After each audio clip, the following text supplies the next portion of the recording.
안녕하세요. 뉴스반장입니다.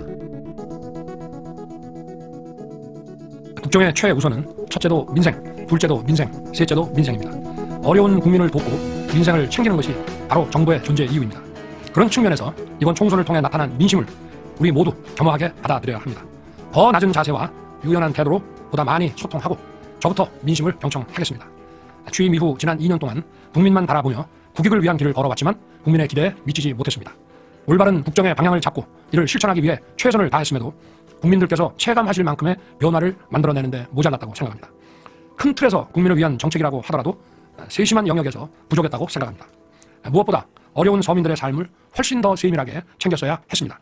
예산과 정책을 집중해서 물가 관리에 총력을 다했습니다. 그러나 어려운 서민들의 형편을 개선하는 데 미처 힘이 닿지 못했습니다. 미래 세대를 위해 건전 재정을 지키고 과도한 재정 중독을 해소하는 과정에서 세심하게 살피지 못한 부분이 많습니다. 국무회의 모두 발언으로 총선 참패 관련 입장 표명에 나선 윤석열 대통령은 더 낮은 자세와 유연한 태도로 보다 많이 소통하고 민심을 경청하겠다는 하나마나한 소리를 해댔습니다. 이어 취임 이후 지난 2년 동안 국민 기대에 미치지 못했다며 올바른 국정의 방향을 잡고 이를 실천하기 위해 최선을 다했음에도 국민께서 체감하실 만큼의 변화를 만들어내는 데 모자랐다며 지금의 문제를 국민께 떠넘기는 듯한 발언까지 내놨는데요. 또 윤 대통령은 부동산 3법의 폐해를 바로잡기 위해 공급을 활성화하고 규제 완화해 집값을 낮췄고 탈원전으로 망가진 원전 생태계를 살려 산업 경쟁력을 높였다고 주장했습니다. 하지만 세심한 영역에서 부족했음을 통감한다면서 앞으로 더 속도감 있게 정책을 추진하며 민생 토론회를 통해 부족한 부분을 채워넣겠다고 밝혔는데요. 의대 증원을 둘러싼 의정 갈등의 해법에는 구체적 언급 없이 기존 방향성을 강조했습니다. 총선 패배와 관련해 윤 대통령은 국회와 긴밀하게 협조하겠다는 원론적 표현 외에는 영수회담 여부나 내각 참모진 교체, 최상병 특검법 등 관심이 높은 현안에는 아무런 입장을 밝히지 않았는데요. 왜 매번 일방적인 자기 주장만 국민에게 쏟아내는 걸까요? 대화가 뭔지, 소통이 뭔지는 아는 걸까요? 지금 중요한 포인트는 총리를 누가 하느냐, 비서실장을 누가 하느냐, 이게 중요한 게 아니라 지금 이 상황을 어떻게 진단하느냐, 그러니까 어떻게 진단하느냐, 이 문제를 얼마나 세게 받아들이느냐에 그렇죠? 따라서 총리는 어떻게 뽑을 거고, 야당에게 정권을 줄지 말지, 내각 구성은 어떻게 할지, 그 다음에 비서진은 어떻게 꾸릴지, 이 답이 나오는 거거든요. 지금 대통령과 대통령실의 인식은 일단 결과에 대해서 매우 충격적으로 받아들인다는 충격은 거예요. 느꼈고. 이길 줄 알았는데 이 정도로 참패할 줄은 몰랐다. 이길 줄 알았는데 충격이다. 그렇죠. 그러니까 이길 줄 알았다는 것도 취재된 팩트입니까? 뭐 그런 얘기를 하더라고요. 그러니까 뭐냐면 지난번에 강서구청장 예. 선거도 이길 줄 알았다는 거고, 그 다음에 부산 엑스포도 당연히 이길 줄 알았는데 그 결과가 어긋나서 놀랐다. 나는 굉장히 열심히 했는데 민생 토론을 내가 24번씩이나 하고 예. 열심히 했는데 결국에는 이 부처 장관들이 조직을 장악하지 못하는 거 아니냐. 그리고 민생 토론을 대통령이 이렇게 열심히 했음에도 불구하고 부처가 전혀 안 움직인 거 아니냐. 예. 뭐 했냐 당신들. 그리고 억울하다. 아, 네, 이렇게 억울하다. 열심히 했는데 억울하다. 그리고 실제 여전히 전 정부 인사들이 우리 정부 안에 많다. 윤석열 정부 안에 많다. 지금 아직 채우지 못한, 교체하지 못한 자리가 400개 정도 된대요. 예. 공직기강 점검이 필요한 거죠. 아, 그러니까 대통령은 죽을 힘을 다해서 이렇게 저렇게 열심히 노력했는데 선거 결과가 이렇게 된 것은 뭔가 본인 이외의 공무원들이 전적으로 전사적으로 뛰지 않았던 것이고, 따라서 지금 타이밍에서는 공직기강이 어떻게 돌아가는 건지 확인할 필요가 있고, 그래서 사실 법률수석 같은 것도 필요하다. 뭐 이런 얘기가 나오는 거 아니냐라고 여권 관계자들이 설명하고 있습니다. 어쨌든 한동훈 비대위원장 때문에 진 부분이 많다, 졌다, 그렇게 좀 생각하시는 부분이 그러니까 많아요. 장 기자 말씀하시는 거는 공직사회고, 네. 장 소장님 말씀하시는 건 한동훈 비대위원장. 네. 아, 예. 그리고 상황을 좀 아니야. 공통점은 둘 다 남 탓이군요. 네. 그러니까 그렇죠. 그렇게 좀 인식이 되는 것 같고. 15일 MBC 권순표의 뉴스 하이킥에 출연한 장윤성 기자는 그간 자신이 취재한 내용을 이야기하며 이런 발언을 했는데요. 윤 대통령의 발언의 배경에 드러나지 않은 상황에 대한 이상한 인식이 깔려 있다는 겁니다. 자신은 죽을 힘을 다해 노력했는데 선거 결과가 이렇게 된 모든 탓을 공무원들의 공직기강과 또 한동훈 전 비대위원장 탓으로 생각하고 있다는 건데요. 자신의 의지대로 따라주지 않아 결국 총선에 패배했다는 인식이 있다는 겁니다. 곧 죽어도 자신의 잘못이 아닌 니 탓, 남의 탓만 해대고 있는 거죠.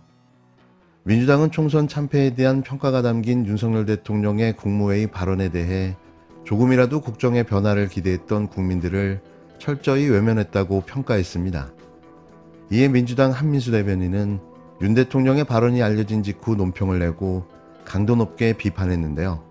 한 대변인은 국정 방향은 옳았고 정부는 최선을 다했다는 대통령에게 무슨 변화와 쇄신을 기대하겠냐며 윤 대통령은 아집과 독선으로 국정기조를 바꾸라는 국민의 준엄한 명령을 거부했다고 지적했습니다.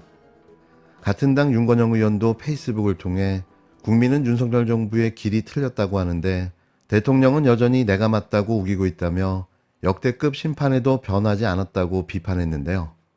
조국혁신당도 대변인 논평을 통해 윤 대통령은 자신이 정말 최선을 다해 열심히 잘해왔는데 국민이 체감하지 못하는 것이 문제라고 한다며 몰라봬서 죄송하다고 국민이 외려 사과해야 하냐고 꼬집었습니다. 조국혁신당은 진단을 잘못하면 올바른 처방이 나올 리가 없다며 대통령은 김건희 씨 의혹, 최상병 사건 외압 의혹 등에는 계속 귀틀막할 작정인가라고 비판했는데요.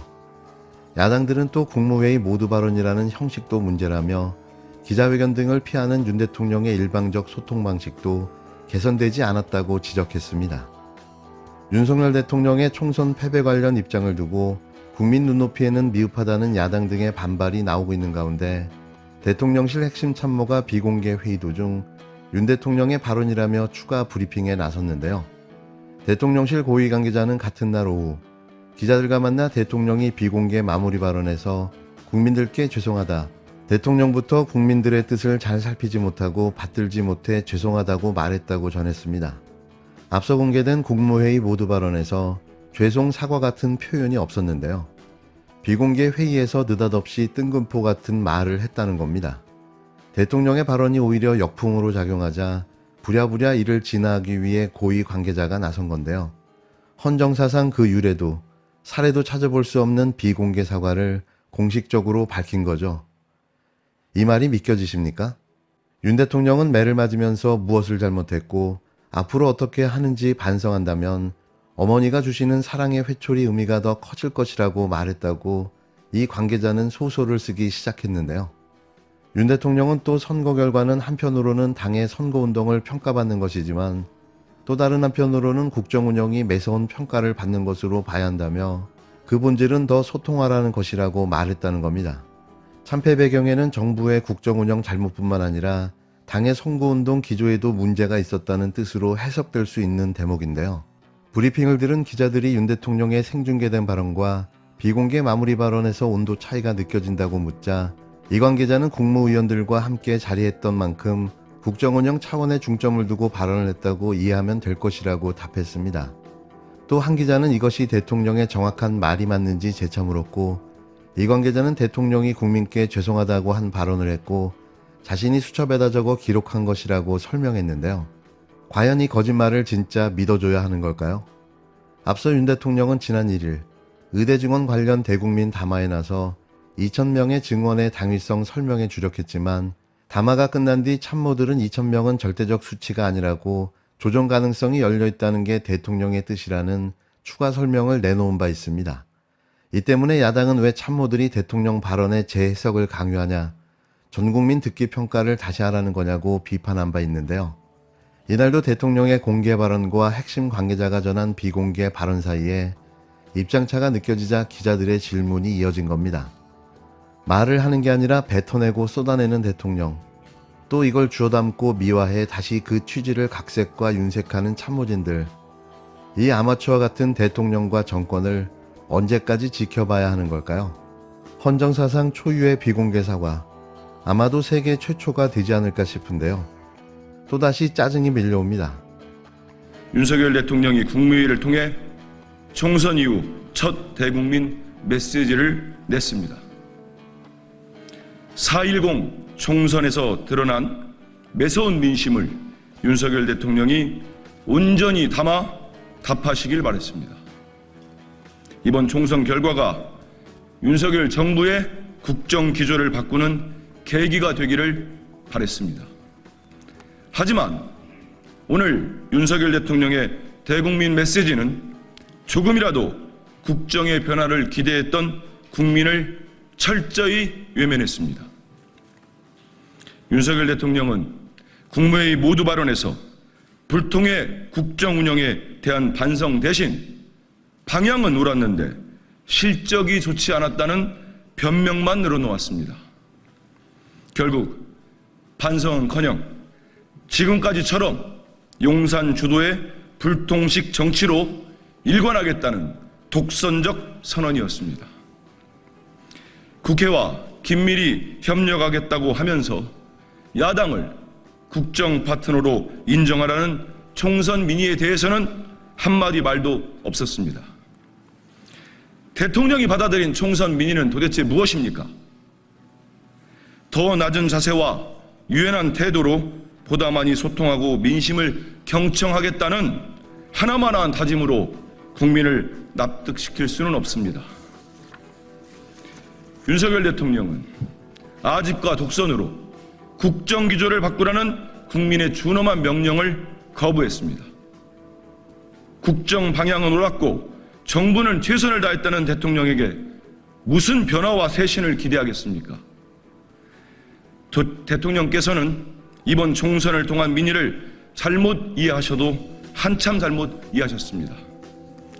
윤석열 대통령님, 부디 국민과 동떨어진 채 자기 할 말만 하는 소통의 방식은 이제 그만하십시오. 윤석열 대통령은 지금이라도 국민의 목소리를 경청하며 국민께 지난 2년의 반성과 앞으로의 나아갈 길을 직접 밝힐 자리를 다시 마련하시기 바랍니다.